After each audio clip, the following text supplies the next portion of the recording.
Hey guys, and welcome to the first X-Mage MTG Vod Cast. We got myself, Wim de Kock on the right-hand side here, and we got Felix below us. And today we're talking about the newest hit on the X-Mage group, created by myself and moderated by myself, and that's the standard Super League that's just started this week. How's it going, guys? It's going well. Nice day outside. Thanks for joining me today. Can you just tell us what brought you to join the standard Super League? Start with you, Wim.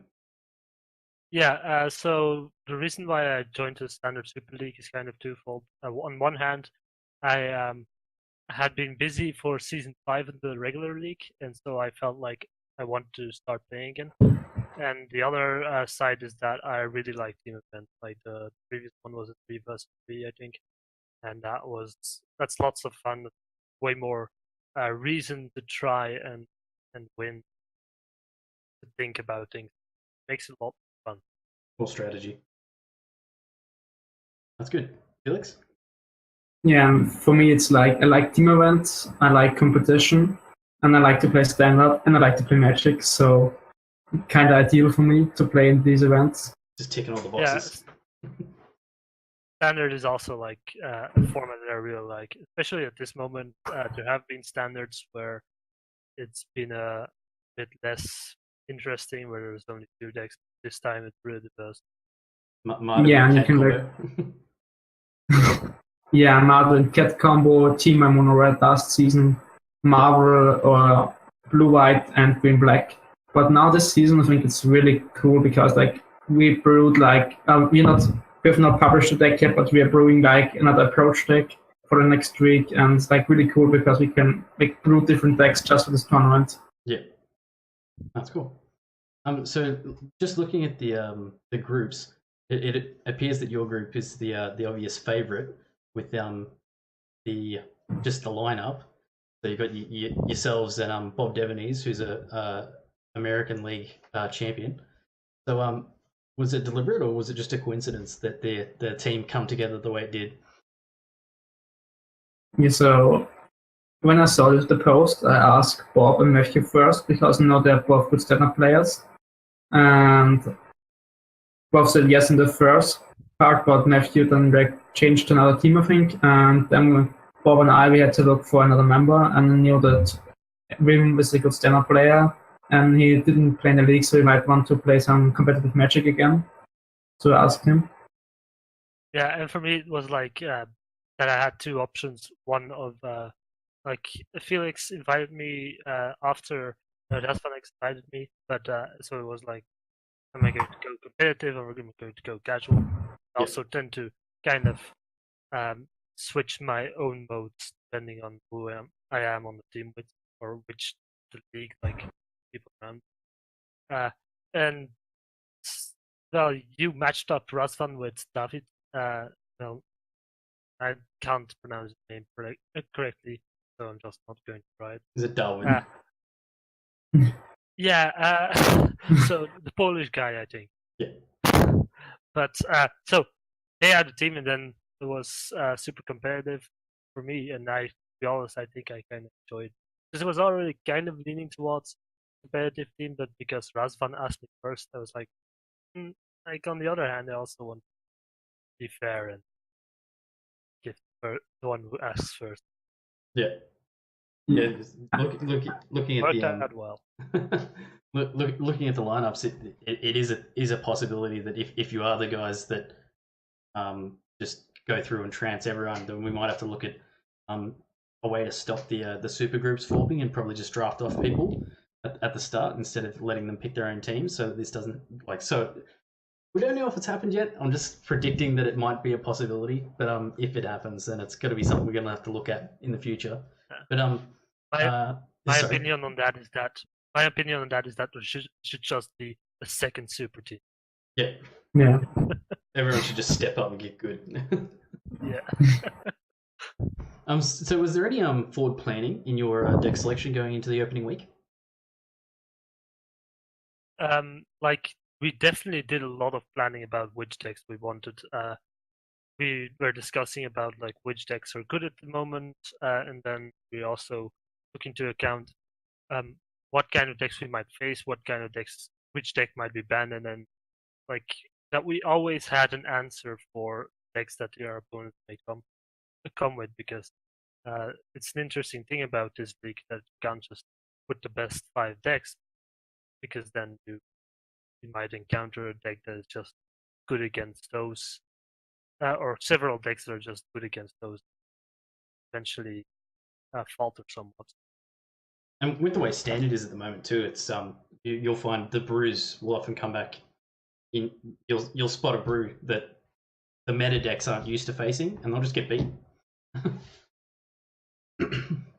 Yeah, like there are definitely chances for brews that beat the meta decks and just lose to everything else. But in this format, it's actually a really good deck, because you can just use that to beat the good decks, and then have other decks to beat the decks that it itself cannot beat. Yeah. And basically, it's like you need to be prepared for the format of decks that you can have. Like, you need to be prepared for control, you need to be prepared for aggro, you need to be prepared for mid-range, and then you have like somewhat side strategies of approach and a graveyard strategy that you have decks against that are good. Also, yeah, especially with standard the way it is at the moment, and the bloody Scarab God. So when you submitted the lists, Felix, you posted them all on MTG Goldfish, I think it was. Is that a medium you like using to do your decks, or? Yeah, I only use Goldfish for showing decks because I think first of all you have a good visual view. Like you have the option just show the card names, or you can show like you did in the video only the images. And if I share this with friends, which I really often do because we're testing a lot in Austria here together, like in the competitive group of 20 people, and we send deck lists. We often send deck lists like even 10 a day sometimes. And so we just use Goldfish because it's really easy. You just type them in and you have a good visual view, and you can just copy the link and send it to them. Yeah. I found it really easy when I was posting them. I could just copy paste. Just so much easier to do that. Yeah, one of the handy things about Goldfish as well is that you can actually download them into Xmage pretty easy. So I usually share deck files because I built them in the editor. But for sharing, I think Goldfish is just handier format. And it transferred more easily to a deck file than a deck file in Goldfish. Yeah, because you just import it, whereas if you go the other way, you've got to delete a whole heap of information, and then put the brackets on as well, which that can be a pain. But yeah, that's probably for another time. So, are you guys excited to be playing on the team that you are in, to be part of this not super group, but yeah, I definitely am. I really like the team that we're in. Like, I've played against Felix a lot, so I know he's a really good player. Yeah. Like the eternal second of the European League. Well, I was that for two seasons. And Bob, I also I know a lot from the moderator team as like a mixed mage mod, and I like the way I think he's a really good player, but I also like the way he goes. He deals with people. Yeah. He gets a fine shot. Yeah, with a small issue in finding decks, like Bob was kind of disappointed because we weren't planning on choosing any of his decks he suggested. Yeah. Because we both argued that the decks are bad and not filling the role we're searching. But in the end, he had a really good idea, which completely changed our plan for the second week. But we hadn't enough time to build a deck for week 1, so he just called us. I think it was like 11 p.m. here, and he just called us. It was after midnight, and he just called us because he was driving to FNM with his new deck, and we talked about it for like 20 to 25 minutes, and we will bring different decks next week. Yep.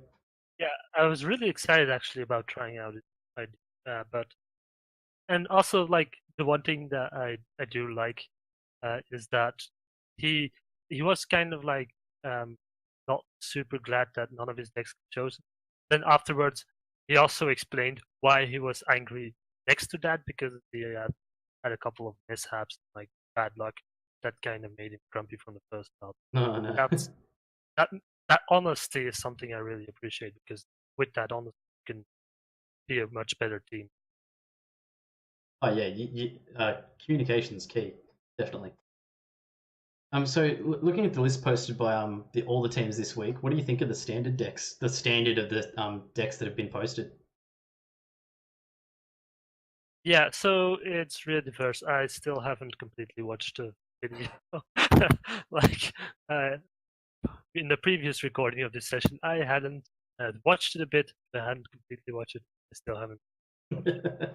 But it's like a couple of good decks and then a lot of brews next to it that I, to be honest, hadn't really seen or heard of before, and kind of coming out of the dark. But that's the state of the format, apparently. Felix? Yeah, so I watched the video thing right after you posted it. Which kind of surprised me was that I think not every team brought a Grixis or Blue-Black deck.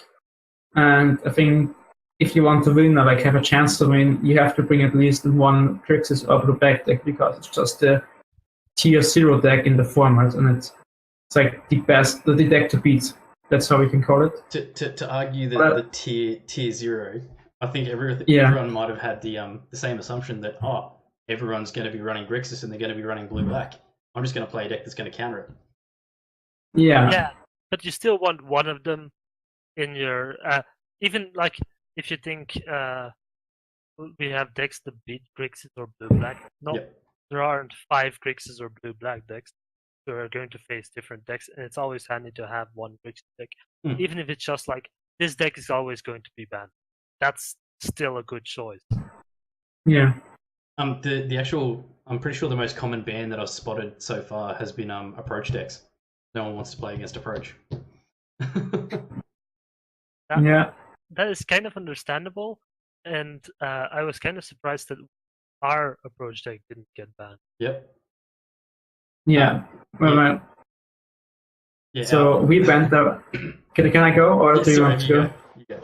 Okay. So we banned the vampire deck because we thought they would ban our approach deck, and all our other 4 decks are like at a maximum 50-50 against their vampire deck. So we had to ban the vampire deck, and we was kind of surprised that as Wim already said, they banned Grixis and not the approach deck.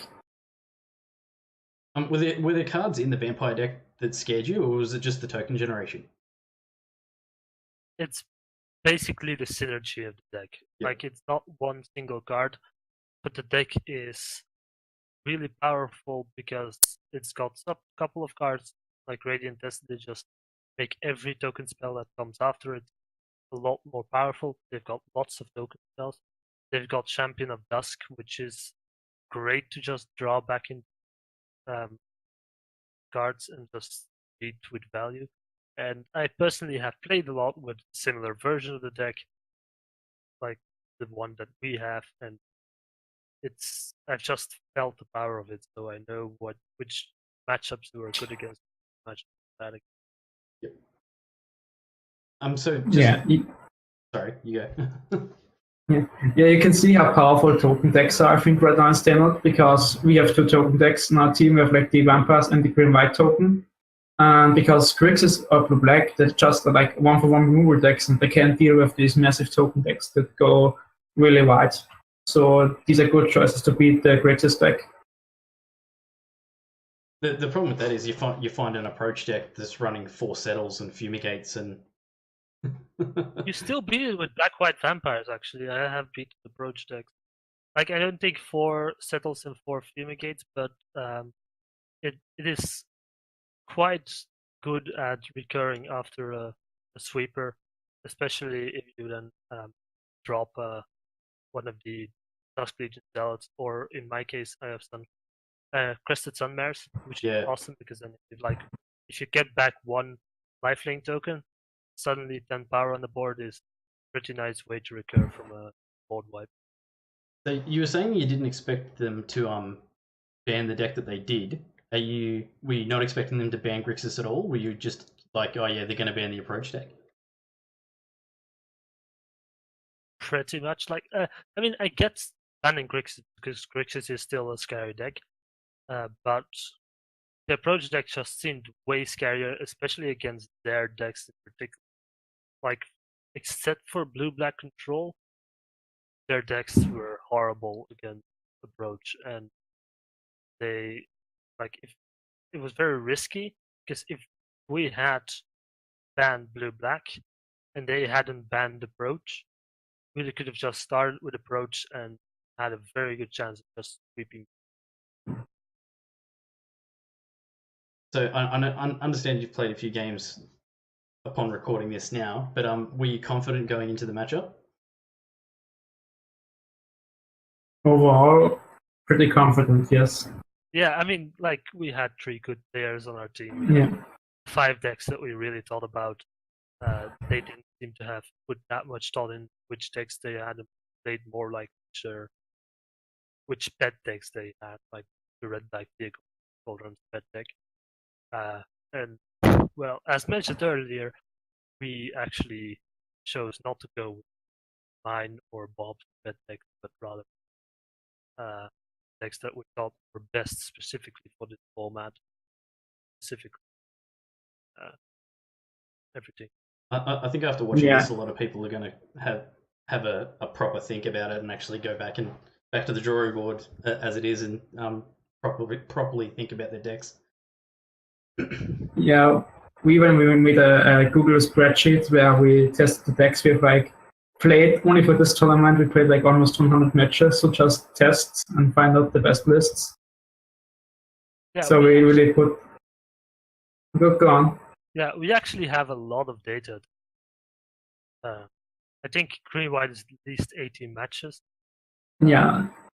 It's approaching green-white over 20. I completed the 20 in approach yesterday. Yeah, you have 22 matches with approach. Yeah. One my pet deck that I got more than 15 matches with, but I decided not to go with because it wasn't performing well enough. Yeah, we have lots of data. I'm always too busy just brewing random decks and playing with them to play the same deck 20 times. So just on we're pushing for time at the moment. So just on a last a point, what were you guys hoping to get out of the league? Well, for me personally, it was mostly just having fun with friends, because that's kind of what Magic is about. But of course, you do have more fun when you're aiming for the win and you're thinking about it. So it's like a competitive sort of fun, improving yourself and putting yourself to the test. And secondly, it was also kind of that I wanted to know which deck I want to play in standard right now. I wasn't sure of that moment in paper. I've decided to go with my Black-White Vampires list. Yeah, so for me, I really missed playing standard this season pretty much because I just qualified in the first PPDQ, and there are no competitive standard events in Austria except for PPDQs, and if you qualify, you are not allowed to play anymore. So I really didn't play much competitive standard this season.